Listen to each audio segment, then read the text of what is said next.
لہذا مولانا روم نے بڑا شکوے کے انداز میں کہا تھا، چند خوانی حکمت یونانیہ، تم کب تک یونانیوں کی حکمت پڑھتے رہو گے، یونانیوں کا فلسفہ پڑھتے رہو گے، یونانیوں کی میٹا فزکس، یونانیوں کی منطق؟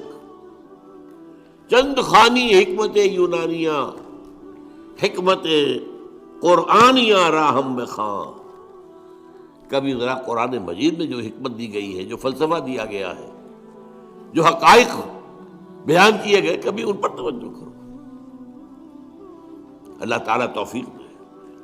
میری دلی آرزو ہوگی کہ آپ میں سے جو ذہین لوگ ہیں، ظاہر بات ہے کہ یہ میدان ہر شخص کا نہیں ہے، حضور صلی اللہ علیہ وسلم کا جو افرادی انفرادی سطح پر انقلاب برپا کرنے کا پروسیس ہے، 4 الفاظ ہیں اس میں ٹاپ پر آتا ہے حکمت۔ یتلو علیہم آیاتہ یزکیہم ویعلمہم الکتاب والحکمہ۔ حکمہ یہ تعلیم محمدی صلی اللہ علیہ وسلم، تربیت نبوی صلی اللہ علیہ وسلم، اس کی سب سے اونچی منزل ہے تعلیم حکمت۔ تو ظاہر بات ہے کہ ہر شخص اس کا اہل نہیں ہوتا۔ یہ اللہ تعالیٰ نے ظاہر بات ہے سب کو ایک جیسا نہیں بنایا ہے، جسمانی قوتوں کے اعتبار سے بھی فرق و تفاوت ہے، ذہنی صلاحیتوں کے اعتبار سے بھی فرق و تفاوت ہے۔ جن لوگوں کے اندر یہ فلسفہ اور حکمت کا ذوق ہو وہ اس معاملے میں آئیں، سوچیں، پڑھیں۔ میری یہ چند باتیں ہو سکتا ہے کہ ان کے لیے چشم کشا ثابت۔ وہ کتاب اس وقت میری جو ہے ایجاد و ابداع عالم، وہ آؤٹ آف پرنٹ ہے، موجود نہیں ہے، انشاءاللہ جلدی ہی پرنٹ کروا لیں گے دوبارہ۔ دیکھیے تخلیق کا مرحلہ اول عالم امر ہے، اللہ کا ایک حکم کن، انما امرہ اذا اراد شیئا ان یقول کن فیکون۔ اس کن سے ایک نور پیدا ہوا ہے، ویری سٹل، لطیف، حرارت کوئی نہیں، خنک نور۔ یہ نور اللہ، یہ پہلی شے ہے جو پیدا ہوئی۔ حکم ایک کن، یہ عالم امر ہے۔ اس نور سے پیدا کیے گئی تمام ارواح انسانیہ، تمام ملائکہ۔ ملائکہ کے بارے میں حدیث موجود ہے، قرآن مجید میں ذکر نہیں ہے، حدیث میں ہے۔ حضرت عائشہ رضی اللہ تعالی عنہا سے مسلم شریف کی روایت ہے کہ ان اللہ خلق الملائکہ من نور۔ یہ عالم امر ہے پہلے جو پیدا کیا گیا ہے، ایک نور، بسیط نور، لطیف نور۔ اس نور سے ارواح انسانیہ، انہی میں ایک روح محمدی بھی تھی نا، جس کو نور محمدی بھی کہا جا سکتا ہے۔ یہ لفظ جو ہمارے یہاں کہا جاتا ہے نور محمدی، نور اس لیے کہ روح نورانی ہے، ملائکہ نورانی ہے، اللہ نے فرشتوں کو نور سے پیدا کیا۔ اچھا، اب اس تخلیق کا دوسرا مرحلہ آیا۔ یہ پہلی تخلیق جو میٹا فزیکل ورلڈ کی ہے، دوسری تخلیق ہے فزیکل ورلڈ، ایک اور امر کن، اور اس سے ایک بگ بینگ پیدا ہو، یہاں سے سائنس شروع ہوتی ہے۔ اس لیے کہ وہ جو پہلا معاملہ ہے وہ سائنس کے دائرے سے باہر کا ہے، ارواح ہو، ملائکہ ہو، یہ سائنس کے دائرے سے باہر۔ وہ عالم امر ہے، یہ عالم خلق شروع ہوا ہے اب۔ اور عالم خلق اور عالم امر میں ایک بڑا بنیادی فرق جان لیجئے۔ عالم امر میں اللہ کے کسی حکم کے تعمیل میں کوئی لمحہ صرف نہیں ہوتا، کن فیکون، کن فیکون، نو ٹائم ایلیمنٹ۔ یہی وجہ ہے فرشتے کو عرش سے زمین تک آنے میں کوئی وقت نہیں لگتا، روح کو بھی کوئی وقت نہیں لگتا۔ یہ بیانڈ دس فزیکل ورلڈ ہے نا، تو میٹا فزیکل ورلڈ کا تعلق ہے ان کا، یہ عالم امر سے ہے۔ امر میں وقت نہیں لگے گا قطعاً، خلق میں وقت لگے گا لازماً۔ آم کی گٹھلی ہے، آم کا پودا بننے میں 5-6 سال لگ جائیں گے، رحم مادر میں حمل ٹھہر گیا ہے، بچے کے پورے بننے میں 9 مہینے لگیں گے، ٹائم لگے گا، اٹس خلق۔ قرآن کہتا ہے ہم نے آسمان زمین 6 دن میں پیدا کیے، ٹائم لگا کہ نہیں لگا؟ تو یہ امر ہے وہ پہلا، جس میں کہ کیا ہے 3 چیزیں ہیں۔ اللہ کا نور جو بہت لطیف ہے، وہ خزانہ ہے، اسی سے بنی ارواح انسان کی، اس سے بنے فرشتے۔ اور چوتھی چیز نوٹ کیجئے، وحی بھی عالم امر سے متعلق ہے، اس لیے کہ وہ ایک کمیونیکیشن ہے بٹوین روح انسانی یا روح نبوی اور الروح القدس۔ جبرائیل کون ہے؟ فرشتہ۔ روح محمدی یہ بھی نوری، وہ بھی نوری، یہ ان دونوں کا کمیونیکیشن ہے وہی، لہذا اس کا تعلق بھی عالم خلق سے نہیں ہے، عالم امر سے۔ بہت پیارا شعر کہیں کہا ہے، کس کیفیت میں کہا ہے میں نہیں سمجھ سکتا۔ نغمہ وہی ہے نغمہ کہ جس کو روح سنے اور روح سنائے۔ روح محمدی نے سنا ہے، اس کان سے نہیں سنا حضور نے، یہ نوٹ کر دیجئے، کبھی پڑھیے حقیقت وحی نامی کتاب مولانا سعید احمد اکبر آبادی کی۔ وحی کی حقیقت کیا ہے؟ وہی براہ راست قلب پر جاتی ہے، اس کان کے واسطے سے نہیں جاتی۔ یہ کان عالم خلق کا ہے، قلب عالم امر کی شے، روح کا مسکن ہے، وہاں روح ہے، روح محمدی ہے۔ فَإِنَّهُ نَزَّلَهُ عَلَىٰ قَلْبِكَ، اس کو اے نبی اتارا ہے اس فرشتے نے آپ کے دل پر براہ راست۔ تو نغمہ وہی ہے نغمہ کہ جس کو روح سنے اور روح سنائے۔ اب اس کے بعد جب مرحلہ دوم شروع ہوا بگ بینگ سے، آج سائنس ہمیں بتا رہی ہے کہ بگ بینگ کے نتیجے میں بہت چھوٹے چھوٹے ذرات، ایٹم سے بھی 1000 گنا چھوٹا، فوٹونز، ان سے چھوٹی کسی چیز کا تصور نہیں ہے، انتہائی گرم جو دھماکہ ہوا big bang, trillions degrees Fahrenheit اس کا ٹیمپریچر تھا، آج سائنس بتا رہی ہے۔ اور آپ کو معلوم ہے آج انسان ایک تجربہ کرنے چلا ہے جس کے لیے ایک بڑی لمبی سرنگ کھودی گئی ہے سوئٹزرلینڈ کے اندر، پہاڑ کے اندر، غالباً 26 کلومیٹر لانگ۔ اس میں یہ ایکسپیریمنٹ کر کے دیکھیں گے۔ سائنس تو اسی بات کو مانتی ہے جس سے آپ ویریفائی کر سکیں ایکسپیریمنٹ سے۔ آپ کہتے ہیں پانی جو ہے آکسیجن اور ہائیڈروجن مل کر بنا، ہائیڈرولسس کر کے دیکھ لیں، بن گیا، آ گئی آپ کے پاس آکسیجن بھی آ گئی، ہائیڈروجن بھی آ گئی۔ تو یہ تو ویریفائبل ہوتا ہے۔ آج کو یہ تجربہ جو ہے اس کا آدمی سوچ بھی نہیں سکتا تھا، کس قدر اس کے اوپر ٹریلینز آف ڈالرز خرچ ہو گیا، آپ اندازہ نہیں کر سکتے۔ ابھی کچھ صبح رکاوٹ ہو گئی ہے، لیکن یہ کہ کر لے گا انسان پہنچا ہوا یہاں تک۔ اتنے گرم تھے وہ، trillions of degrees of foreign height, اور دوڑ رہے تھے اتنی تیزی سے کہ اس کا آپ تصور نہیں کر سکتے، ایک دوسرے سے بھاگ رہے تھے۔ انہی ذرات کے پھٹنے سے پھر گیلیکسیز بنی، ایک ادھر گئے ایک ادھر گئے، کچھ ادھر چلے گئے کچھ ادھر چلے گئے۔ جیسے آگ کا بھی پھٹ جاتا ہے کبھی کبھی، آگ کی کئی جو ہے قرآن مجید میں ایک آگ کا تذکرہ ذی ثلاث شعب، جہنم جو ہے جو آگ ہوگی وہ 3 شعبوں میں تقسیم ہوگی۔ یہ گیلیکسیز بنی ہے، ان گیلیکسیز سے پھر کیا ہوا ہے؟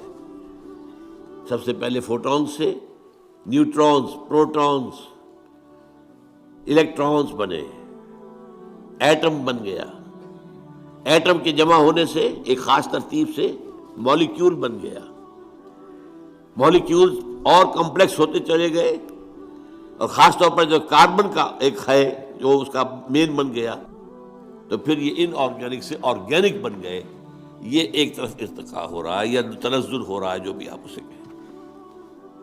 دوسری طرف یہ جو پھٹا ہے سارا معاملہ، اس سے جو کرے وجود میں آ گئے سٹارز، اور دوسرے یہ جو بھی اس کے گرد سیارے گھوم رہے، پھر یہ سیارے کو ٹھنڈے ہوئے۔ یہ بھی ایک سیارہ ہے زمین، سورج کے گرد گھومتا ہے، ستارہ سورج ہے۔ ٹھنڈا ہوا ہے، پھر اس پر بارش ہوئی ہے بے تحاشا، اور میرا گمان یہی ہے کہ ٹھنڈے ہونے سے اس زمین کے اندر سے جو بخارات نکلے ہیں وہ گیسز، انہوں نے ہی جا کر فضا کے اندر پھر وہ پانی بنا ہے، پانی برسا ہے ہزارہ سال تک، اور چونکہ یہ سکڑا ہے اس لیے اس کے اندر کہیں اونچائی ہو گئی کہیں نیچائی ہو گئی، جو اونچے ہو گئے پہاڑ ہو گئے، جو نیچے تھے وہاں وہ بارش کا پانی جمع ہوا وہ اوشنز بن گئے، سمندر بن گئے، اور جہاں یہ سمندر کے ساحل پر مٹی اور پانی کا انٹریکشن ہوتا ہے، خاص طور پر آپ کو معلوم ہے مد و جزر میں ابھی موج ہٹ گئی پھر آ گئی، پھر ہٹ گئی پھر آ گئی، یہ کھیل ہے، اس سے جو ہے اس کے اندر وہ ایک ایسی کیفیت پیدا کر دیتا ہے اللہ تعالیٰ کہ حیات عرضی کا آغاز ہو جاتا ہے۔ اس حیات عرضی کا پھر کلائمیکس انسان ہے، اس کا مادہ تخلیق مٹی ہے، لیکن اس کے بعد جو اس میں روح لا کر شامل کی گئی ہے اس نے اس کا مقام کچھ اور ہی کر دیا ہے۔ درمیان میں جو یہ حرارت والا دور تھا جنات پیدا کیے گئے آگ سے، وَالْجَانَّ خَلَقْنَاهُ مِنْ قَبْلُ مِنْ نَارِ السَّمُومِ، کہیں مارج من نار کہا گیا ہے رحمان سورہ رحمان میں۔ یہ درمیان میں جو دور آیا تھا مجھے اسی کو بیان کرنا چاہیے تھا۔ جنات پیدا کیے گئے، جنات نوٹ کیجئے اپنے مادہ تخلیق کے اعتبار سے ہم سے اونچے ہیں، لطیف تر شے ہے آگ، اور مٹی جو ہے وہ تو کثیف شے ہے، انرٹ۔ آگ کے اندر جو حرکت اور حرارت ہے، یہی وجہ ہے کہ ٹھیک کہا تھا ابلیس لعین نے، انا خیر منہ، میں اس آدم سے بہتر ہوں، خلقتنی من نار وخلقتہ من طین، تو نے مجھے بنایا تھا آگ سے، اسے بنایا مٹی سے، ہاؤ کم، میں کیسے سجا کروں اس کو؟ اس کی وجہ کیا تھی؟ اس کے نگاہ، اس کے علم میں روح محمدی نہیں تھی، روح آدم نہیں تھی، جسد آدم تھا، جسد حیوانی تھا، جسد حیوانی کے اعتبار سے ہم یقیناً نیچے۔ لقد خلقنا الانسان فی احسن تقویم، وہ روحانی جب پیدا کیا گیا یہ سب سے اونچا مقام تھا، احسن۔ پھر اس روح کو لا کر جہاں ڈالا گیا ہے وہ جو رحم مادر میں بچہ ہے، جس سے زیادہ ضعیف کوئی اور شے نہیں ہوتی دنیا میں۔ ہر حیوان کا بچہ کہیں زیادہ ہمارے بچے سے زیادہ طاقتور ہوتا ہے۔ بکری ابھی اگر اس کے بچہ، اس کی ولادت ہوئی ہے، تھوڑی دیر وہ بچہ جو ہے ادھر ادھر کرتا ہے، پھر کھڑا ہوتا ہے، پھر ٹانگیں ذرا تھوڑی دیر اس کی کانپتی ہے، پھر وہ چل دیتا ہے۔ ہر اعتبار سے مکمل، اس کے اندر تکمیل کون سی ہو رہی ہے؟ پورا جسمانی نظام مکمل ہے، پورا مسکولر نظام مکمل ہے، تھوڑی سی دیر میں اٹھ کے چل پڑتا ہے۔ اسی طرح بچے اور، تو یہ لقد خلقنا الانسان فی احسن تقویم ثم رددناہ اسفل سافلین، پھر نچلے والوں میں سب سے نیچے کر دیا۔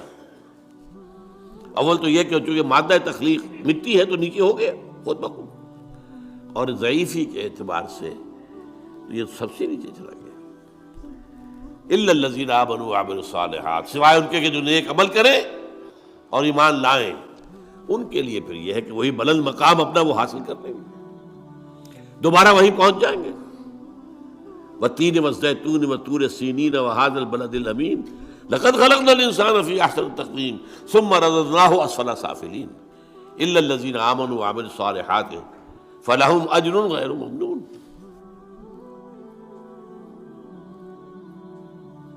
یہ ہے معاملہ انسان جنات۔ اب یہ جو انسان پیدا کیا گیا ہے، جیسا کہ میں نے بتایا، اس کا یہ بدن حیوانی جسم یہ عالم خلق سے ہے، اس کی روح عالم امر سے ہے۔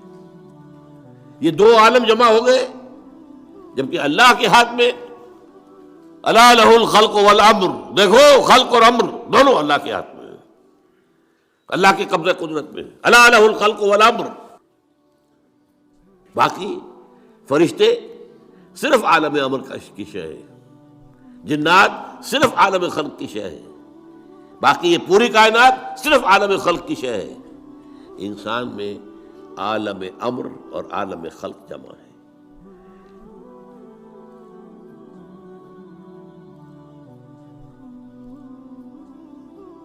اب ہمیں آگے آنا ہے. یہ جو ہم نے ابھی سمجھا کہ انسان کی یہ زندگی جو ہے امتحانی زندگی ہے، اس کا نتیجہ نکلے گا قیامت کے دن، محاسبہ ہوگا.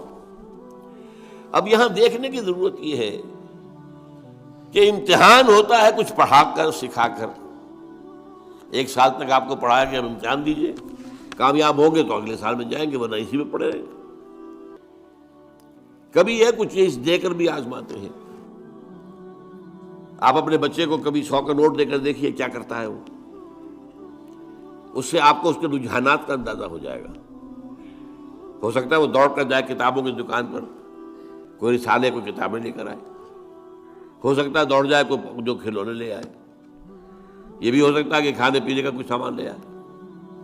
تو امتحان، اس زیاں خانے میں تیرا امتحان ہے زندگی. یہ امتحان کن چیزوں میں؟ دیکھیے اس دنیا میں خیر و شر کے درمیان ایک کشاکش، ایک تصادم جاری ہے. ستیزہ کار رہا ہے ازل سے تا امروز، چراغ مصطفی سے شرار بولہبی، ازل سے تا امروز. اور یہ رہنا جاری ہے، قیامت تک رہنا ہے. ستیزہ کار رہا ہے ازل سے تا امروز، چراغ مصطفی سے شرار بولہبی. یہ جو کشاکش ہے اس کو ذرا نوٹ کیجئے. ایک چوسر، میرے اندر آپ کے اندر خیر کی طاقت بھی ہے اور شر کی بھی ہے. میرا حیوانی وجود مجھے زمین کی طرف کھینچتا ہے، نیچے لے جانا چاہتا ہے. زمینی خواہشات، زمینی آرزوئیں، اس دنیا کے بارے میں امنگیں، دولت زیادہ ہو جائے، فلاں چیز زیادہ ہو جائے، کھاؤں اعلیٰ سے اعلیٰ، چٹخارے لوں، کئی ڈشز کے اوپر میرا جو ہے وہ ڈنر اور لنچ ہو، وغیرہ وغیرہ وغیرہ. یہ میرا نفس امارہ ہے جو مجھے کھینچ رہا ہے. یہ جو حیوانی ہمارے تقاضے ہیں، ظاہر بات ہے کہ یہ اندھے بہرے ہیں. انہیں تو اپنی سینشول گریٹیفیکیشن چاہیے، تسکین چاہیے، بس. انہیں اس سے غرض نہیں کہ حلال سے ہو، حرام سے ہو، جائز سے ہو، ناجائز سے ہو، کوئی غرض نہیں. یہ ہمارے اندر کا نفس ہے جس کو قرآن کہتا ہے ان النفس لامارۃ بالسوء. یہ نفس جو ہے یہ تو برائی کی طرف بلاتا ہی ہے. اس کے برعکس ہمارے اندر روح ہے، وہ ہمیں بلندی کی طرف لے جانا چاہتی ہے، اللہ کی طرف. عربی کا ایک قول ہے کل شیء یرجع الی اصلہ، ہر شے اپنے اصل کی طرف لوٹتی ہے. یہ جسد ہمارا کہاں سے آیا؟ زمین سے. نمبر 2، اس کی غذا کہاں سے آتی ہے؟ اسی زمین سے. گندم ہو، چاول ہو، جو ہو، کچھ ہو. یا آپ نے بکری کا گوشت کھایا ہے تو بکری نے گھاس پھوس پات جو کھایا وہ کہاں کا ہے؟ اور نمبر 3، یہ ہمیں نیچے ہی گھسیٹتی ہے، زمین کی طرف. روح کہاں سے آئی ہے؟ انا للہ و انا الیہ راجعون. لہذا اس روح کی توجہ کدھر ہے؟ اپنے مرکز کی طرف مائل پرواز تھا حسن. وہ اللہ کی طرف قرب چاہتی ہے. معنوی طور پر قرب حاصل ہے، عملاً قرب چاہتی ہے. یہ کشاکش ہے. اور یہ بھی نوٹ کر لیجیے اس روح کی غذا کہاں سے آئی ہے. اس روح کی غذا اللہ کا کلام ہے. یہ ہماری مادی وجود کے لیے مادی غذا، اور یہ روحانی وجود کے لیے روحانی غذا، اور وہ قرآن ہے. البتہ اس کے ساتھ کچھ خارج میں بھی طاقتیں موجود ہیں، شر کی بھی اور خیر کی بھی. خارج میں ابلیس لعین، وہ بڑا جن شیطان،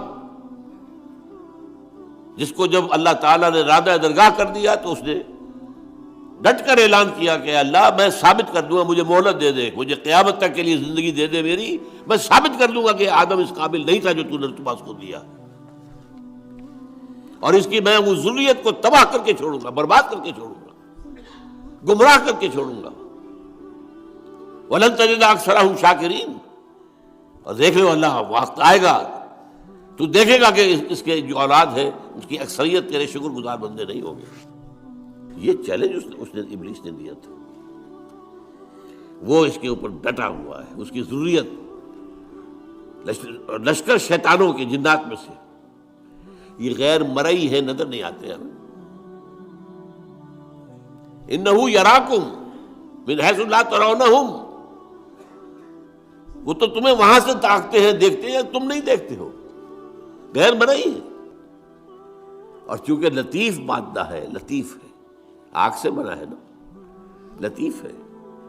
ان الشیطان یجری من الانسان مجری الدم، حضور نے فرمایا شیطان انسان کے وجود میں خون کی طرح سرایت کرتا ہے، گردش کرتا ہے۔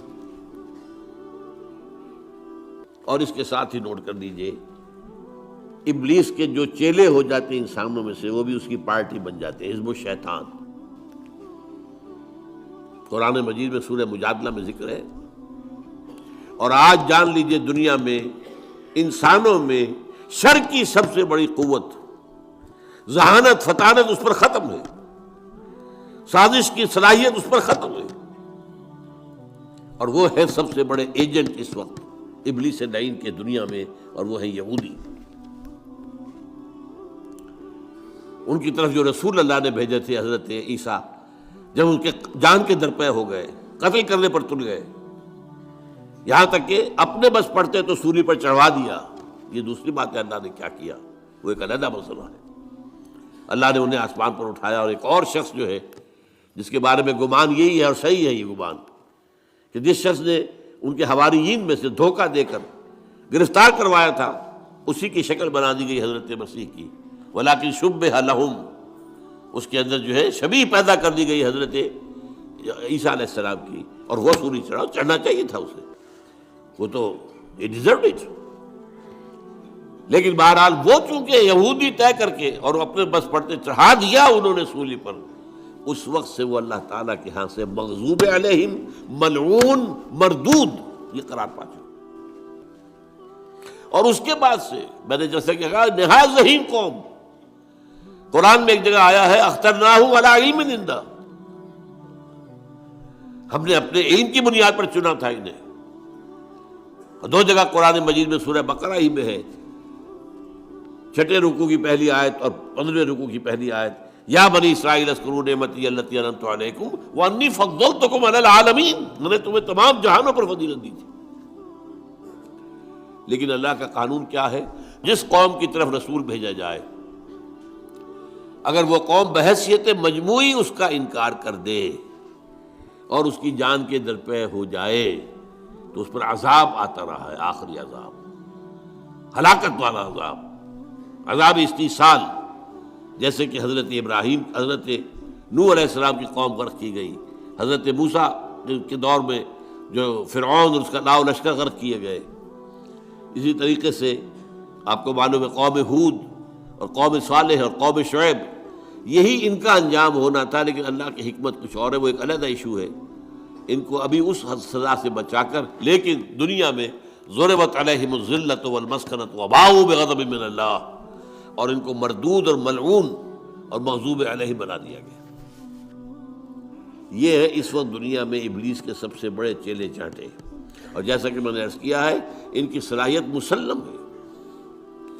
آج کے اس دجالی دور میں زیادہ سے زیادہ سائنسدان بڑے جو ہیں یہودی ہیں، بڑے بڑے دجالی فکر کو جو لوگ لے کے سامنے آئے ہیں، جنہوں نے اللہ سے اور دین سے اور روحانیت سے انسان کو ہٹا دیا ہے، سب یہودی ہیں۔ لینن یہودی تھا، اسٹالن یہودی تھا، یہ سب یہودی۔ ان کے اندر صلاحیت ہے، لیکن اب وہ ایول جینیس کے طور پر استعمال ہو رہی ہے۔ صلاحیت غلط روح پر جائے گی تو کیا ہوگا، جو کچھ کر رہے ہیں آج۔ بہرحال دوسری طرف خیر کی طاقت ہے، وہ کون ہے؟ وہ انبیاء ہیں، نبی ہیں، ان کے پیروکار ہیں، ان کے نقش قدم پر چلنے والے ہیں، اور ملائکہ بھی ہیں۔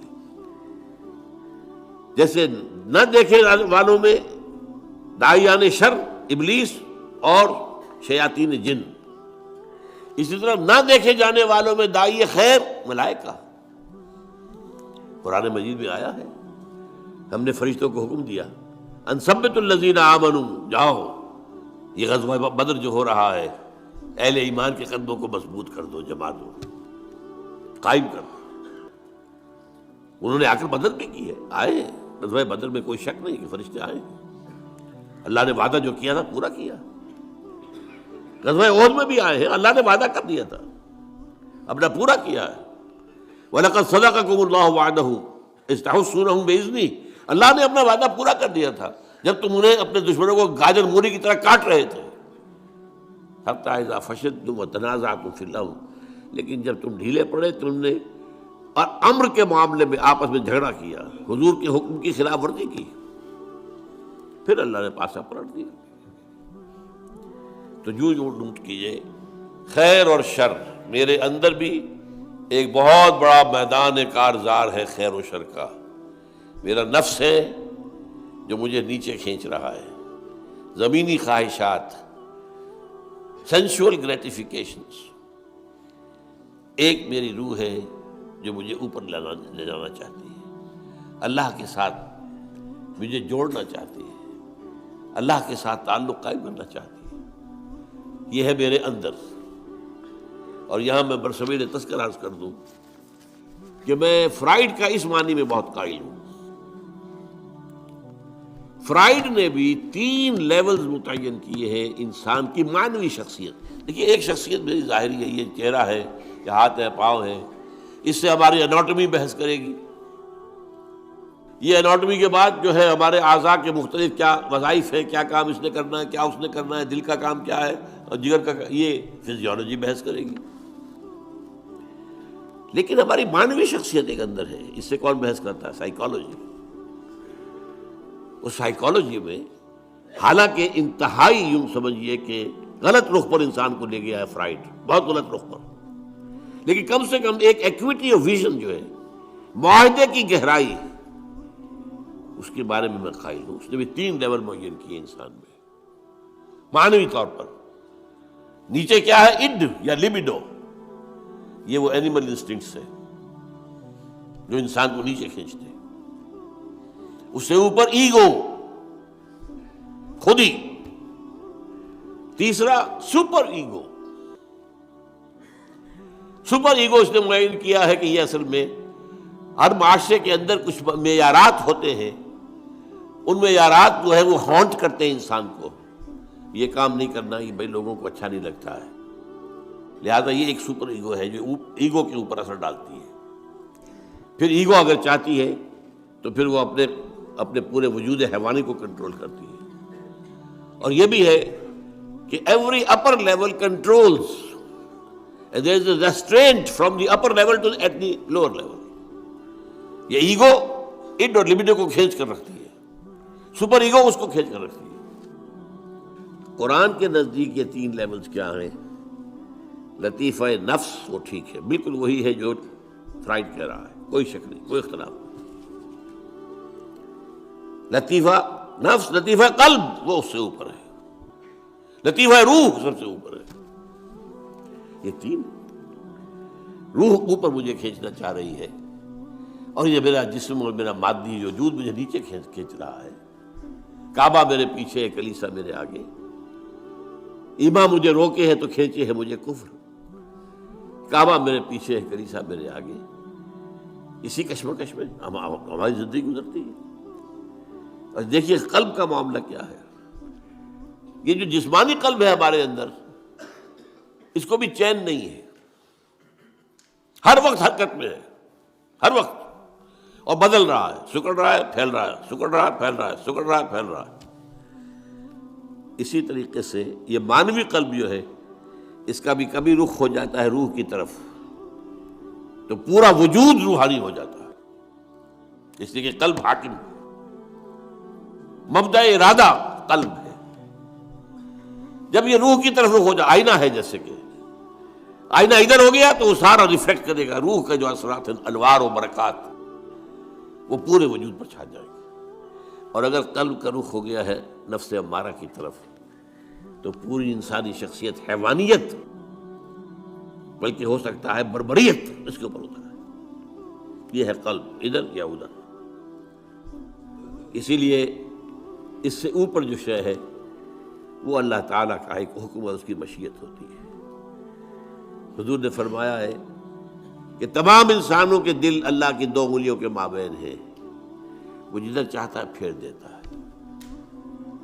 جو خوش قسمت ہے اللہ اس کے دل کو، رخ کو موڑ دیتا ہے روح کی طرف، خیر کی طرف، بھلائی کی طرف، نیکی کی طرف، ایمان کی طرف، تقوی کی طرف، جہاد فی سبیل اللہ کی طرف۔ اور جن کے بدقسمت جو ارن کرتے ہیں اپنے لیے اللہ کا عذاب، ان کا وہ قلب کا رخ کر دیا جاتا ہے وہ نفس امارہ کی طرف، اب وہ حیوان، بل ہم اضل، قرآن مجید کہتا ہے حیوان ہی نہیں، ان سے بھی گئے گزرے۔ لہم قلوب لا یفقہون بہا ولہم اعین لا یبصرون بہا ولہم آذان لا یسمعون بہا اولئک کالانعام بل ہم اضل۔ یہ تو انسان نہیں ہے، حیوان ہے۔ دل ہے جس سے یہ کام نہیں لیتے، سوچتے نہیں، آنکھیں دیکھتے نہیں، حیوانوں کا سب دیکھنا دیکھتے ہیں نا۔ گاڑی آ رہی ہے، میں نے بھی دیکھ لیا، اپنی جان بچا لی، کتے نے بھی دیکھ لیا، وہی بچ گیا، مجھ سے زیادہ بچنے کی صلاحیت اس میں، تو یہ تو میں برابر ہے۔ لیکن یہ اہل نظر، ذوق نظر خوب ہے، لیکن جو شے کی حقیقت کو نہ سمجھے وہ نظر کیا، شے کی ظاہر تو کتے کو بھی نظر آ گئی ہے۔ انسان تو وہ ہے کہ جو اشیاء کی حقیقت کو سمجھے۔ اور حضور نے فرمایا صلی اللہ علیہ وسلم، دعا ہے آپ کی، اللہم ارینی حقیقت الاشیاء کما ہی، اے اللہ مجھے اشیاء کی اصل حقیقت دکھا دے جیسے کہ وہ ہے، میں صرف ظاہر پر مطمئن نہیں رہنا چاہتا۔ ارینی حقیقت الاشیاء کما ہی، مجھے تو اشیاء کی حقیقت دکھا دے جیسے کہ پھر واقع وہ ہے۔ یہ اصل میں یہ آنکھ ہے دل کی آنکھ، یہ کان ہے دل کے کان، دیدن دیگر آموز شنیدن دیگر آموز۔ بہرحال اب اگلی بات سمجھیے، پھر دوہرا لیجیے، اندر نفس امارہ ہے، ان یعنی لبیڈو ہے، روح ہے، دی سول اور دی اسپرٹ، جو امر عرب ہے، کشاکش ہے ان میں، درمیان میں قلب ہے، جو ادھر ہو جائے تو اس کا بول بالا، ادھر ہو جائے تو اس کا بول بالا، لیکن منبع ارادہ قلب ہے، ارادہ وہاں سے ابھرتا ہے۔ باہر کیا ہے؟ عزازیل، وہ ابلیس لعین اور اس کے جنات کے شیاطین کے جو جنات کے لشکر ہیں وہ بھی ہے، دوسری طرف ملائکہ بھی ہے، وہ خیر کی طرف بلاتے ہیں، دوسری طرف اس کے بھی انسانوں کے اندر مرید ہے، ایجنٹ ہے، چیلے چانٹے ہیں۔ آج یہود سب سے بڑے ہیں، اور یہود کے اعلی کار واسپ ہیں، دی وائسٹ اینگلو سیکسن پروٹیسٹنٹس، برطانیہ اور یو ایس اے سب سے بڑے چیلے چانٹے اعلی کار ہیں یہودیوں۔ چنانچہ برطانیہ نے انہیں فلسطین میں دوبارہ آباد ہونے کی اجازت دی ہے 1917 میں بالفور ڈکلریشن کے ذریعے سے، اور امریکہ نے انہیں ریاست بنا کر دے دی ہے 1948 میں یونائٹڈ نیشن کے ذریعے سے۔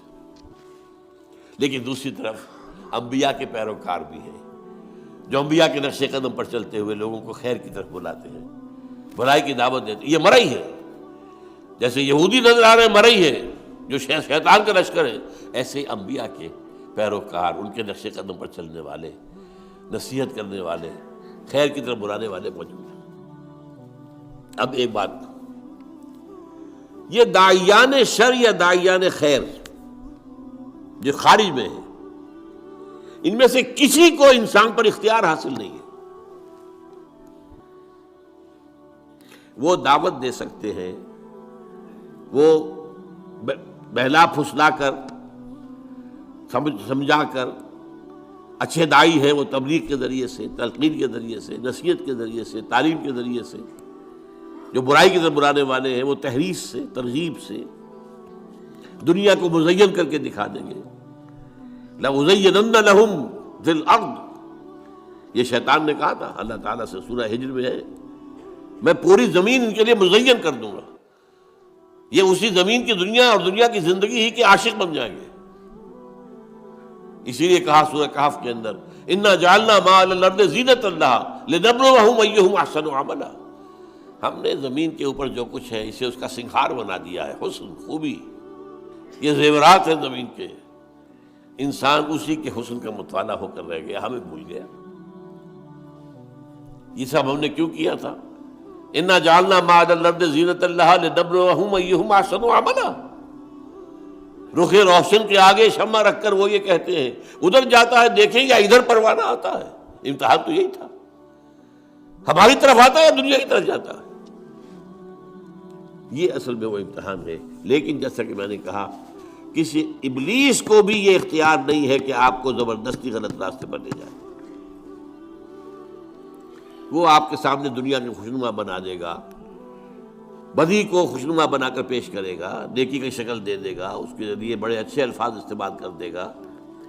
جو یونائٹڈ نیشنز اسمبلی نے طے کر دیا ہے کہ پروسٹیٹیوشن کو پروسٹیٹیوشن نہ کہو، سیکس ورکرز کہو۔ یہ کیا ہو رہا ہے؟ ہومو سیکشولیٹی کو بالکل یہ نہ سمجھو کوئی ان نیچرل بات ہے، نیچرل انکلینیشن۔ اور یہ کون کر رہا ہے؟ United Nations Organisation General Assembly کر رہی ہے۔ اس لیے اس وقت وہ یہود کے شکنجے میں ہے، فرنگ کی رگے جہاں پنجے یہود میں۔ اسی طریقے سے انبیاء بھی کسی کو زبردستی سیدھے راستے پر نہیں لا سکتے، نہ کوئی اور داعی خیر، کوئی اور بھلائی کی طرف بلانے والا کوئی نہیں۔ ان کا کام کیا ہے؟ بشیر۔ یہ اصطلاح ذرا نوٹ کر لیجیے، اب کار نبوت کے ضمن کی اصطلاحات ہیں۔ وما نرسل المرسلین الا مبشرین ومنذرین، وما ارسلناک الا مبشرا ونذیرا۔ یہ دو الفاظ سب سے زیادہ استعمال ہوئے ہیں، بشارت دینے والے اور خبردار کرنے والے۔ دیکھو غلط راستے پر جاؤ گے تو جہنم کا راستہ ہے، جہنم میں گزرو گے، خبردار کر دیا ہم نے۔ فقط انذرتکم، میں نے تمہیں خبردار کر دیا ہے۔ غلط راستے پر جاؤ گے جہنم ہے، اچھے راستے پر جاؤ گے جنت ہے، بشارت اس کی ہے۔ اور جو کوئی اچھے راستے پر آئے اسے تھپکی دینا، بشارت دینا، دل جوئی کرنا۔ نحن اولیاؤکم فی الحیات الدنیا وفی الآخرہ۔ فرشتے کہتے ہیں اہل ایمان سے گھبراؤ نہیں، تکلیفوں میں سے بھی مت گھبراؤ، آزمائی سے نہ گھبراؤ، ہم تمہارے ساتھی ہیں، مددگار ہیں، پشپنا ہیں، دنیا کی زندگی میں بھی آخرت میں بھی۔ تو چاہے داعیان خیر ہوں چاہے داعیان شر ہوں، کسی کو کوئی اختیار کسی انسان پر حاصل نہیں ہے۔ قرآن مجید میں بھی اللہ تعالیٰ نے ابلیس سے کہہ دیا تھا تم نے مہلت مانگی ہے، میں دے رہا ہوں، لیکن ان عبادی لیس لک علیہم سلطان، میرے بندوں پر تمہیں اختیار کوئی نہیں ہوگا۔ تم بہلاؤ، دھوکہ دو، سب باغ دکھاؤ، جس طرح چاہو، جو چاہو زور لگا لو اپنا، لیکن تمہیں اختیار نہیں ہوگا۔ جو آئے گا اپنے اختیار سے آئے گا، اس کا اپنا قلب ہوگا، پھر وہ جدھر روح موڑ دے اس کو۔ اگر وہ قلب جو ہے وہ ہو گیا روح کی طرف تو نجات ہو گئی، اور اگر ہو گیا نفس امارہ کی طرف تو بیڑا غرق ہو گیا۔ یہی معاملہ میں نے کہا نا کہ جو داعیان خیر ہیں، یہاں تک کہ سب سے بڑے داعی خیر محمد الرسول اللہ صلی اللہ علیہ وسلم، ان سے بھی کہہ دیا گیا انک لا تہدی من احببت ولکن اللہ یہدی من یشاء۔ اے نبی، آپ ہدایت نہیں دے سکتے کہ جس کو چاہیں ہدایت دے دیں، یہ اللہ کی بات ہے، وہ جس کو چاہتا ہدایت دیتا ہے۔ واقعہ یہ کہ سب سے بڑی مثال ہمارے سامنے حضور کے چچا ابو طالب کی ہے۔ ابو طالب حضور کے بھی محسن تھے، ہم سب کے محسن ہیں۔ جس طرح انہوں نے سپورٹ کیا حضور کو اپنی پناہ میں رکھا، جب تک وہ زندہ رہے اس وقت تک قریش کو آپ کے خلاف کوئی اقدام کرنے کی ضرورت نہیں ہوئی کہ یہ تو ان فائٹنگ ہو جائے گی، قریش آپس میں لڑ پڑیں گے۔ A house divided amongst itself cannot stand۔ یہ ان کے انتقال کے بعد ہوا ہے، جب اقدام کیا گیا، طے کیا گیا کہ اب ان کو قتل کر دو، اب کوئی خطرہ نہیں۔ جس پر آپ طائف گئے ہیں کہ شاید طائف میں کوئی بڑا سردار جو ہے میری بات مان لے، ایمان لے آئے مجھ پر، تو میں اپنا مرکز وہاں منتقل کروں۔ لیکن وہ ایک علیحدہ بات ہوئی وہاں پر جو ہوئی، لیکن اس کے بارے میں معلوم ہے کس قدر حضور کے دل میں تمنا اور آرزو ہوگی، آپ تصور کر سکتے ہیں۔ انہوں نے ساری طبیعت کس لیے مانی، کتنی حضور کو خواہش ہوگی کہ ابو طالب کلمہ شہادت پڑھے بغیر دنیا سے نہ جائے، یہاں تک کہ آخری وقت کہہ رہے ہیں، ان کے رضا کا عالم ہے چچا جان میرے کان میں پڑھ دیجیے کلمہ تاکہ میں اللہ کے ہاں گواہی دے سکوں. لیکن بس وہ عرب ایک مزاج خاص، اس میں جو ایک اپنا ایک زوم ہوتا ہے، اپنی عزت نفس کا. بھتیجے میں جانتا ہوں کہ تیرے دین سے بہتر کوئی دین نہیں ہے، لیکن میں اس وقت یہ کلمہ شہادت نہیں پڑھنا چاہتا. عرب کی عورتیں یہ نہ کہیں کہ وہ طالب موت کے ڈر سے اس نے اپنا مذہب تبدیل کر لیا. بہرحال کہنے کی بات کیا تھی، نبی کیا ہوتے ہیں؟ بشیر، نذیر، داعی اللہ. اپنی جگہ پر روشنی کا مینارہ، سراجا منیرہ، معلم، مربی، مزکی. یہ ساری کیفیات جو ہے انبیاء کے ساتھ ہیں. اور نبیوں کے نقش قدم پر چل کر جو لوگ خدمت خلق کریں، لوگوں کو صحیح راستے پر لائے، ان کے لیے بھی یہی الفاظ ہوں گے. تمام سابقہ انبیاء کے لیے بھی یہی الفاظ تھے. وما نرسل المرسلین الا مبشرین ومنذرین وما ارسلناک الا مبشرا ونذیرا. بشیر، نذیر. اچھا، اس میں ایک اور اصطلاح آ گئی. اس انذار، تبشیر، تبلیغ، تعلیم، نصیحت، اس کے نتیجے میں جو بات قائم ہوگی اس کے لیے ایک لفظ ہے شاہد. شاہدن علیکم. علی آتا ہے عربی زبان میں مخالفت کے لیے. شاہدن علیکم، تمہارے خلاف گواہ. یہ سب سے پہلے یہ اصطلاح، یہ باقی اصطلاحات تو بعد میں آئی ہیں، لیکن یہ کہ آپ کو معلوم ہے کہ سورہ احزاب میں سب کو جمع کر دیا گیا ہے. یا ایھا النبی انا ارسلناک شاہدا ومبشرا ونذیرا وداعیا الی اللہ باذنہ وسراجا منیرا. لیکن سب سے پہلے سورہ مزمل میں لفظ آ گیا. مزمل بہت شروع کی صورت ہے. انا ارسلنا الیکم رسولا شاہدا علیکم کما ارسلنا الی فرعون رسولا فعصى فرعون الرسول فاخذناه اخذا وبيلا فكيف تتقون ان كفرتم يوما يجعل الولدان شيبا السماء منفطر به كان وعده مفعولا. ہم نے دیکھو بھیج دیا ہے تمہاری طرف اپنا ایک رسول جو تم پر گواہ بن کر آیا تمہارے خلاف.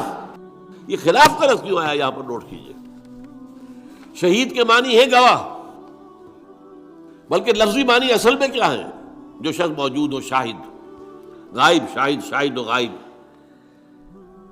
شاہد.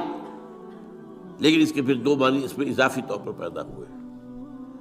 جو کسی موقع پر موجود ہوگا وہی صحیح گواہ بھی ہے، تو شاہد گواہ بھی ہے.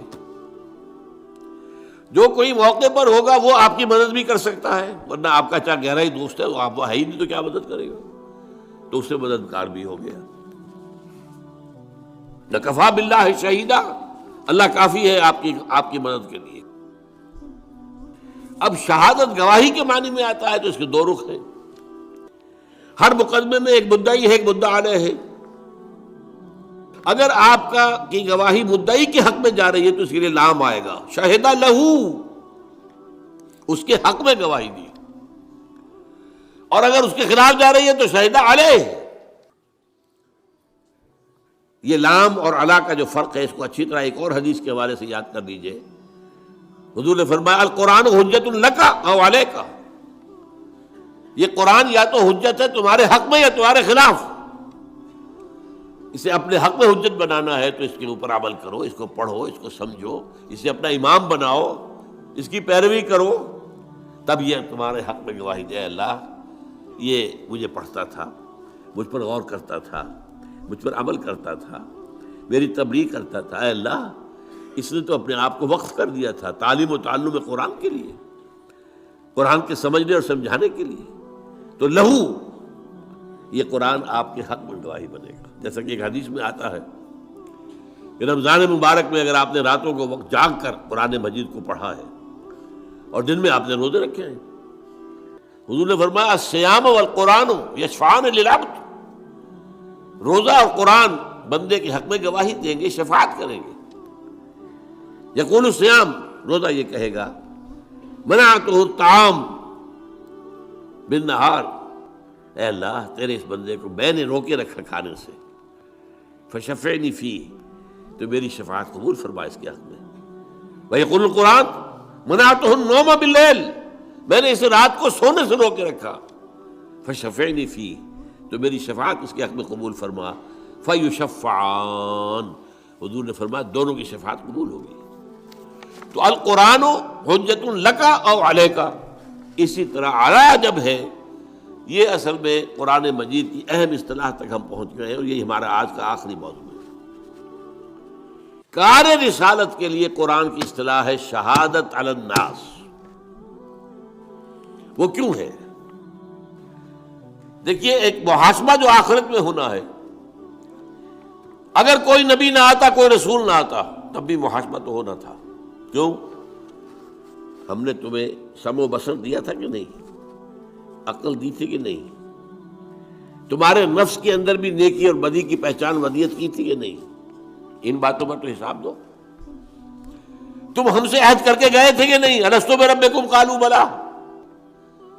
جس شخص کے پاس کسی نبی کی دعوت نہ پہنچی ہو، کسی رسول کی دعوت نہ پہنچی ہو، اس کا محاسبہ ہوگا توحید اور عام نیکی اور بدی کے اعتبار سے، بس۔ ظاہر بات ہے کہ اس سے یہ محاسبہ تو نہیں ہو سکتا کہ تم نے نماز کیوں نہیں پڑھی، اسے تو نبی کا پیغام ہی نہیں پہنچا، نبی کی دعوت ہی نہیں پہنچی۔ عام آدمی سے محاسبے کی بنیادیں نمبر 1،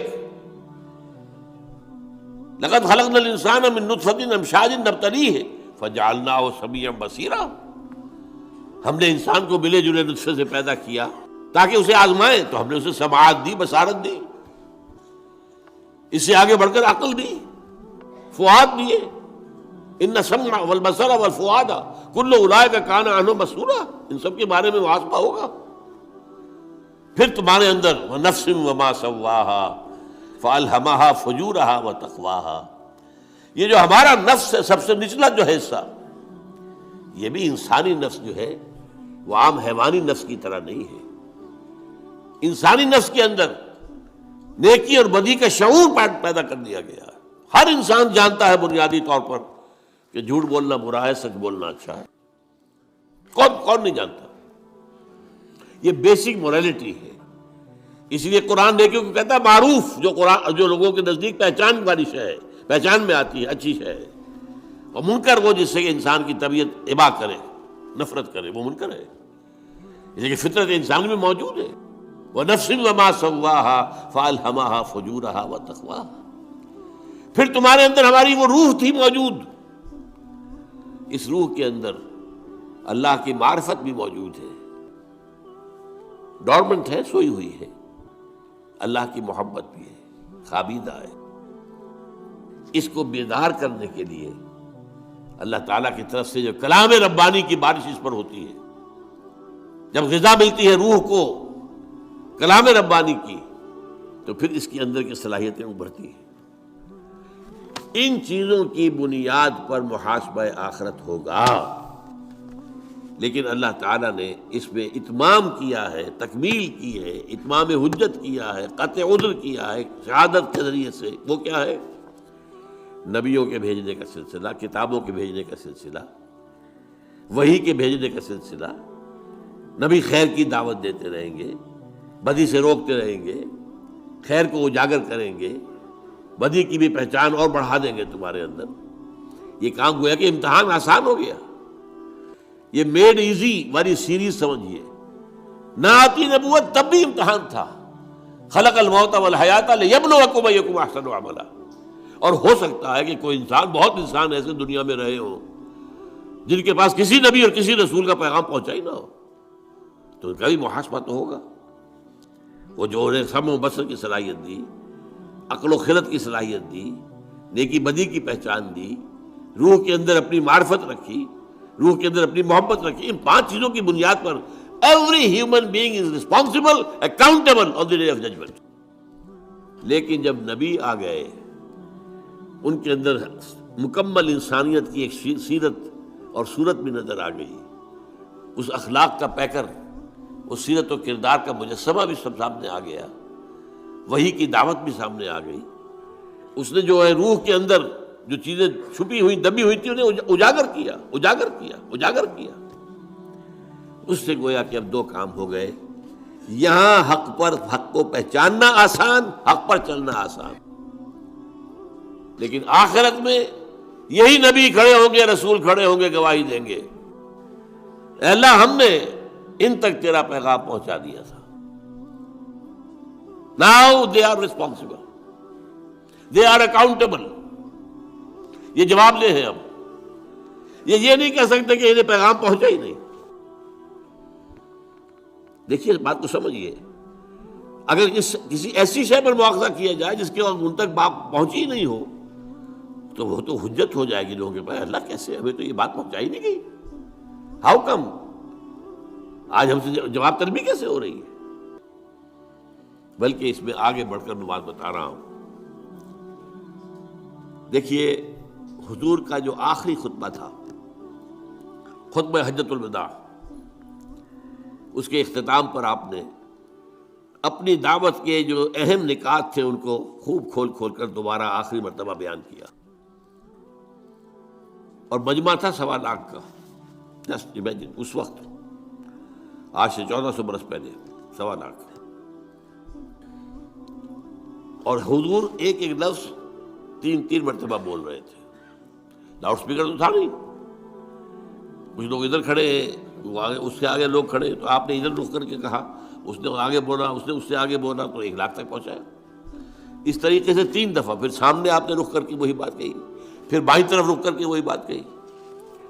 جب آپ کا خطبہ ختم ہو گیا تو آپ نے ایک سوال کیا، الا هل بلغت؟ لوگوں میں نے پہنچا دیا یا نہیں؟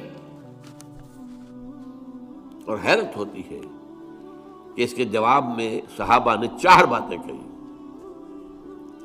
عام طور پر صحابہ کا جو انداز ہوتا تھا، حضور جب پوچھتے تھے کوئی سوال تو عام طور پر کہتے تھے اللہ و رسولہ عالم. یہ جو چنبلے قسم کے شاگرد ہوتے ہیں، کبھی جو اساتذہ کے اوپر بھی اپنا روب گانٹنا چاہتے ہیں، تو وہ تو جلد بولیں گے اپنی، تاکہ ذہانت کا ثبوت ہو جائے. لیکن حضور کے وہ شاگرد بہت مؤدب لوگ تھے. اللہ و رسولہ عالم. پھر آپ دوبارہ پوچھتے تھے تو پھر جیسی بات بھی ذہن میں آئی کہہ دیتے. آپ نے سوال کیا اتدرون من المفلس؟ کون ہے تمہارے خیال میں مفلس کون ہے؟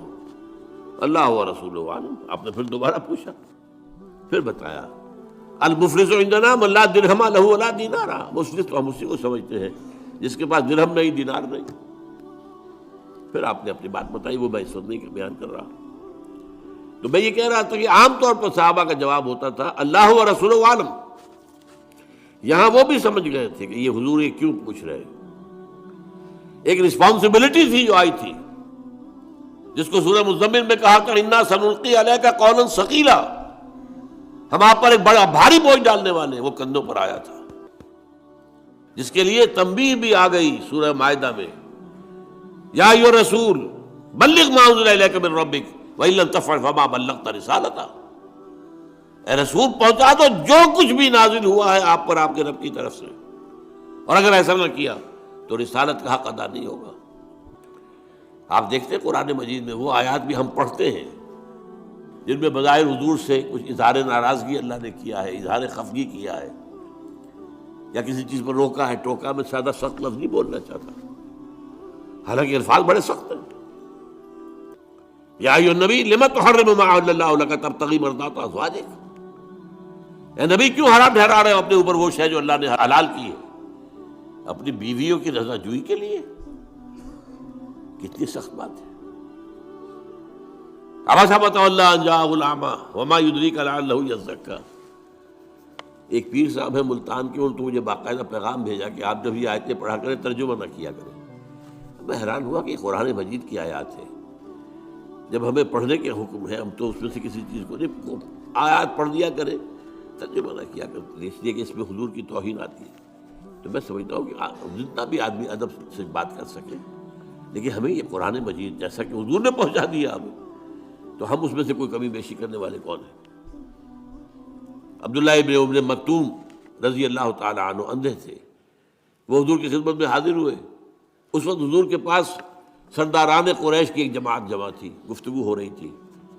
اب یہ بیچارے نابینا، انہیں کیا پتہ کون لوگ جب یہ بار بار دخل دے رہے ہیں، حضور کو اپنی طرف متوجہ کرنا چاہ رہے ہیں۔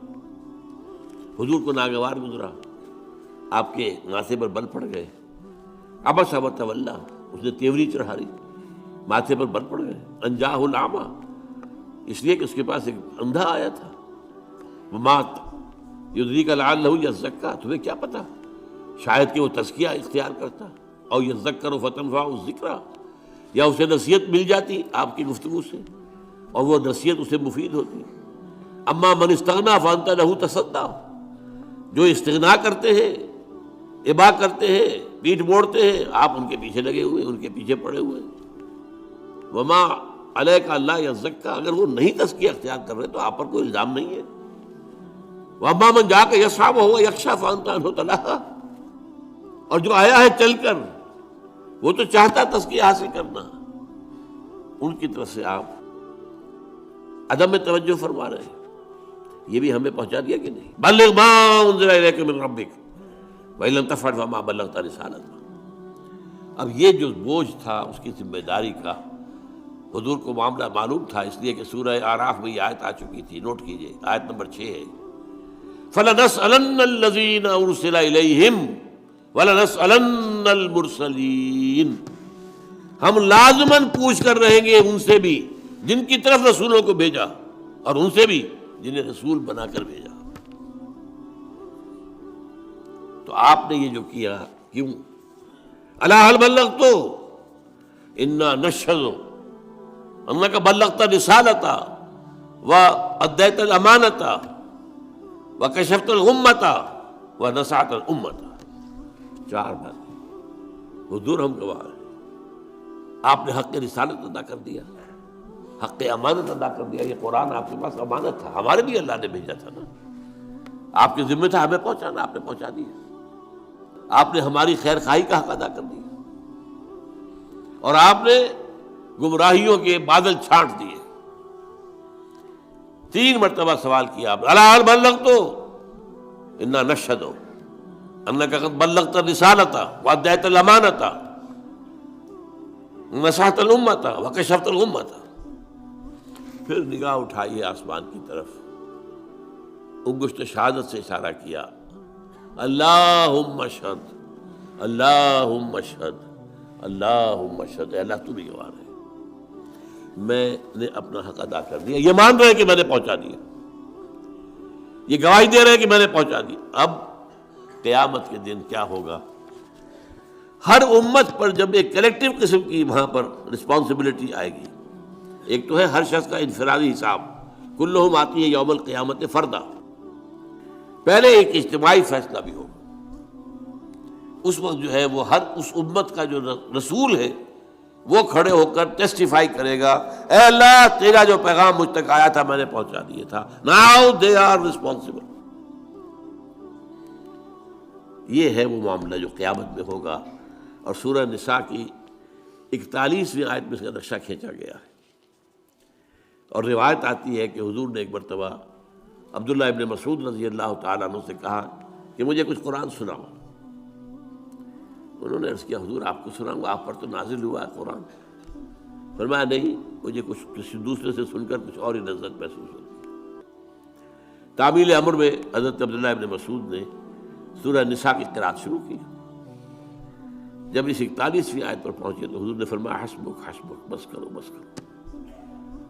اب وہ تو اپنی گردن نیچے کیے پڑھ رہے تھے قرآن، حضور کا چہرہ مبارک پہ تو نگاہ نہیں تھی۔ اب جب آپ نے کہا حسبک حسبک تو نگاہ اٹھا کر دیکھا تو آپ کی آنکھوں سے آنسو بہ رہے تھے۔ وہ کس بات کے تھے آنسو؟ فَكَيْفَ إِذَا جِئْنَا مِنْ كُلِّ أُمَّةٍ بِشَهِيدٍ وَجِئْنَا بِكَ عَلَىٰ هَٰؤُلَاءِ شَهِيدًا۔ اس دن کیا ہوگا، کیسے بیتے گی، جس دن ہر امت پر ہم ایک گواہ کھڑا کریں گے اس کے خلاف۔ یہ گویا کہ جسے آپ کہتے ہیں کہ سرکاری گواہ، پروزیکیوشن وٹنس،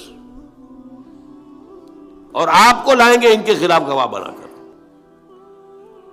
رسول کہے گا میں نے پہنچا دیا تھا، یہ جانے، لیکن آپ نے جب دیکھا کہ مجھے اپنی قوم کے خلاف گواہی دینی ہوگی، قوم تو اپنی تھی نا آخر، تو آپ کی آنکھوں میں آنسو آئے۔ یہ ہے شہادت حق، یہ ہے در حق۔ اس کے بعد اب کوئی عذر باقی نہیں رہ جاتا انسان کے پاس۔ چنانچہ سورہ نساء میں اس مسئلے کو، اس معاملے کو اور کھول کر بیان کر دیا۔ ایک ہی آیت میں بہت سے انبیاء کا ذکر ہے، اور ان کا نام لینے کے بعد فرمایا رسلا مبشرین و منذرین، ان رسولوں کو ہم نے بھیجا مبشر اور منذر بنا کر، وہی دونوں اصطلاحات، وما نرسل المرسلین الا مبشرین و منذرین، یا ایھا النبی انا ارسلناک شاہدا و مبشرا و نذیرا وداعیا الی اللہ باذنہ وسراجا منیرا، رسلا مبشرین و منذرین لئلا یکون للناس علی اللہ حجۃ بعد الرسل۔ اب دیکھیں لام اور علی یہاں بھی آ گیا، تاکہ نہ رہ جائے لوگوں کے حق میں کوئی عذر، کوئی دلیل اللہ کے مقابلے میں۔ علی اللہ، للناس، اے اللہ ہم تک تو بات پہنچی نہیں، اے اللہ ہمارے تک تو یہ پیغام پہنچا ہی نہیں، تو اب کس چیز کا مواخذہ؟ تو رسول بھیج دیے، اب نہیں کہہ سکتے، اتمام حجت ہو گیا، قطع عذر ہو گیا، اب دلیل کوئی نہیں۔ رسلا مبشرین و منذرین لئلا یکون للناس علی اللہ، لام اور علی، حجت، کوئی حجت نہ رہ جائے، لئلا یکون للناس علی اللہ حجت بعد الرسل، وکان اللہ عزیزا حکیما، اللہ تعالیٰ جو ہے وہ تو عزیز ہے، زبردست ہے، وہ جیسے چاہے حساب لے لے، لیکن حکیم بھی ہے، اس نے ہر شے کا قانون بنا رکھا ہے۔ یہ شہادت علی الناس تاکہ محاسبہ اخروی کے لیے ابتدائی بنیادیں تو وہ ہیں جو انسان میں رکھی ہوئی ہیں، سمع و بصر ہے، عقل و خرد ہے، نیکی بدی کی پہچان ہے، روح میں اللہ کی معرفت ہے اگرچہ سوئی ہوئی، روح میں اللہ کی محبت ہے اگرچہ خوابیدہ، لیکن یہ 5 چیزیں دے کر تمہیں بھیجا ہے دنیا میں، ایسے ہی بغیر تیر و تفنگ کے اور بغیر ساز و سامان کے تمہیں نہیں ڈال دیا امتحان کے اندر۔ اس کے بعد اس کی تکمیل کر دی گئی، اتمام حجت، قطع عذر، نبیوں کو بھیج کر، رسولوں کو بھیج کر، اب تو کہہ ہی نہیں سکتے۔ رسلا مبشرین و منذرین لئلا یکون للناس علی اللہ حجۃ بعد الرسل وکان اللہ عزیزا حکیما۔ اب آخری بات، حضور پر نبوت ختم، اب یہ کام کون کرے گا؟ انسان تو ختم نہیں ہوئے، یہ کام اب کون کرے گا؟ پہلے کیا تھا؟ ایک رسول کی دعوت لوگوں نے بھلا دی، اللہ نے اور رسول بھیج دیا، اور اگر تعلیمات کے اندر کوئی نقص کر دیا تھا ان کی اصلاح کر دی۔ اب جب سلسلہ بند ہو گیا اب کیا ہوگا؟ یہ ہے وہ اہم نقطہ جو آپ کی اور میری ذمہ داری بات بتاتا ہے۔ حضور کے انتقال کے بعد اور آپ پر ختم نبوت کے بعد اب یہ ذمہ داری بحیثیت مجموعی پوری امت مسلمہ کی ہے،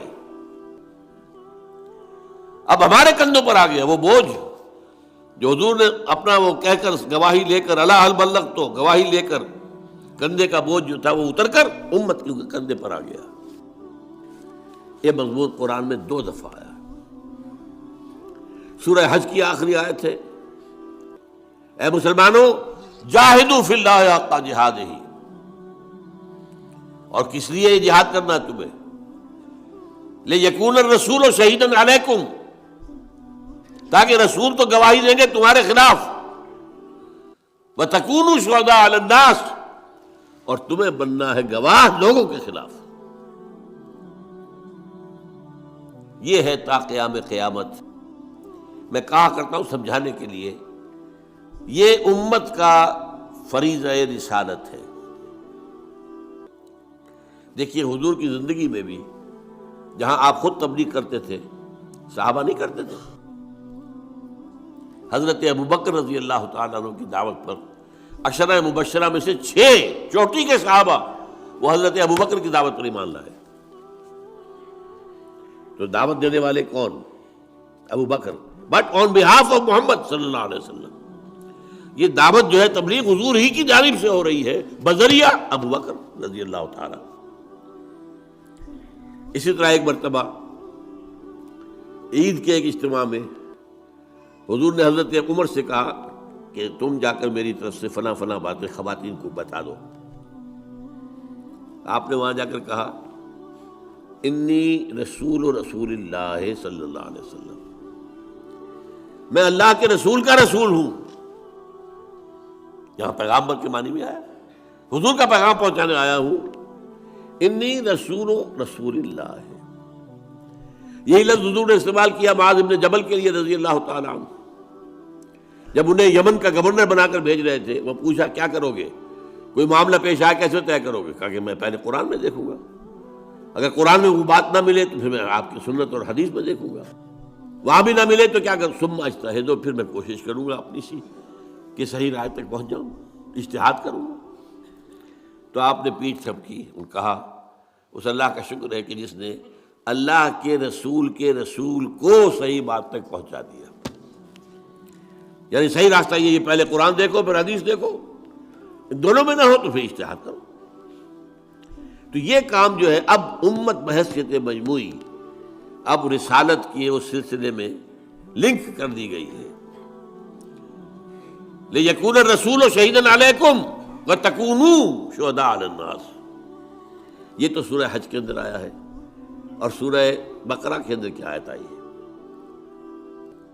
جب قبلہ بدلا ہے، رخ بدل دیا، مکے سے مدینے آ کر پہلے آپ نے 17 مہینے بیت المقدس کی طرف رخ کر کے نماز پڑھی ہے، پھر اللہ کا حکم آیا ہے اور قبلہ تبدیل ہوا.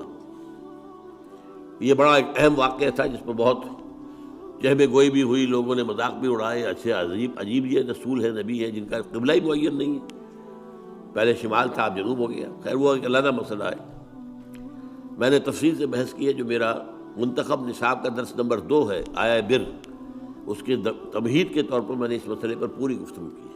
خیر تو وہاں کیا ہوا، اس وقت جب یہ بات سامنے آئی کہ یہ لوگوں نے کہا کہ یہ کیا کہ سَيَقُولُ السُّفَهَاءُ مِنَ النَّاسِ مَا وَلَّاهُمْ عَنْ قِبْلَتِهِمُ الَّتِي كَانُوا عَلَيْهَا قُلْ لِلَّهِ الْمَشْرِقُ وَالْمَغْرِبُ. وہاں فرمایا وَكَذَلِكَ جَعَلْنَاكُمْ أُمَّةً وَسَطًا لِتَكُونُوا شُهَدَاءَ عَلَى النَّاسِ وَيَكُونَ الرَّسُولُ عَلَيْكُمْ شَهِيدًا. قرآن مجید میں اہم مضامین 2 جگہ ضرور آتے ہیں، وہی 2 جگہیں آپ نے یہاں پر دیکھ لی. یہ وہاں پر سورہ حج میں آ گیا لِيَكُونَ الرَّسُولُ شَهِيدًا عَلَيْكُمْ وَتَكُونُوا شُهَدَاءَ عَلَى النَّاسِ. وہی بات بالعکس ترتیب علیحدہ ہو گئی، وہاں رسول کا ذکر پہلے اور امت کا بعد میں، یہاں امت کا پہلے رسول کا بعد میں. لِتَكُونُوا شُهَدَاءَ عَلَى النَّاسِ وَيَكُونَ الرَّسُولُ عَلَيْكُمْ شَهِيدًا. یہ ذمہ داری ہے امت مسلمہ کے کاندھے پر. اور دیکھیے، نوٹ کر لیجئے، آج چونکہ ہم یہ کام نہیں کر رہے، اسی لیے آج دنیا میں ذلیل و خوار ہیں. آج کیوں ذلیل کہ کل تک نہ تھی پسند گستاخی فرشتہ ہماری جناب میں. آج مسلمان ہیں ضربت علیہم الذلۃ والمسکنۃ وباؤوا بغضب من اللہ. کمزوری، کم ہمتی ہم پر مسلط کر دی گئی. کشمیر کو ہم کہتے ہیں ہماری شہرگ ہے، لیکن یہ جرت نہیں ہے کہ ہم کبھی انڈیا سے کہہ سکتے ہیں، الٹیمیٹم دے سکتے ہیں، ہٹ جاؤ ورنہ پھر آپ آ رہے ہیں، مقابلہ کرو میدان میں. اور ایک دور تو وہ بھی تھا کہ 2 طرف سے پاکستان تھا اور بھارت ڈرتا تھا پاکستان سے. اب تو بہت بدل گیا معاملہ 1971 کے بعد. یہ ہماری ذلت، 30-40 کروڑ عرب اور ان کے خنجر پیوست کیا گیا ان کے سینے میں اسرائیل کا. اب بولتے بھی نہیں، کوئی بولتا بھی نہیں، بات بھی نہیں کرتا. جو کچھ ہو رہا ہے، جو ظلم ہو رہے ہیں جو وہاں کے فلسطینیوں پر، کس کو نہیں معلوم. اور آج پوری دنیا میں ذرا سوچئے، کبھی خون کہیں بہتا ہے تو مسلمان کا ہو گیا مانند آب ارزاں مسلمان کا لہو.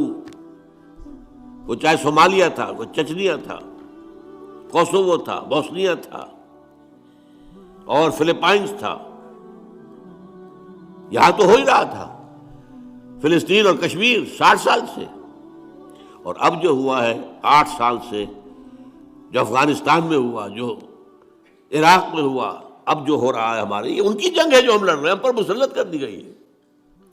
اور سب سے بڑی کامیابی امریکہ کی یہ ہے کہ اس نے ہمیں یہ باور کرا دیا ہمارے عام لوگوں کو کہ یہ ہماری جنگ ہے. لا حول ولا قوت الا باللہ.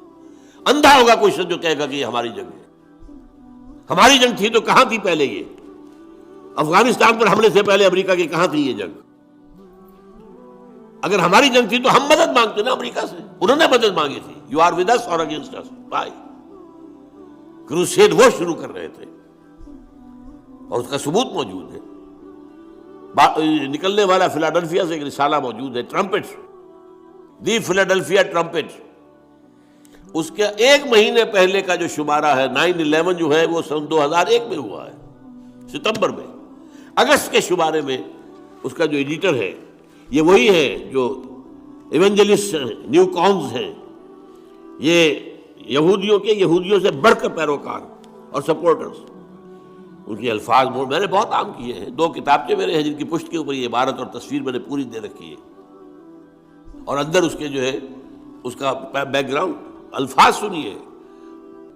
Many people think that crusades are a matter of the past, over forever, but they are wrong.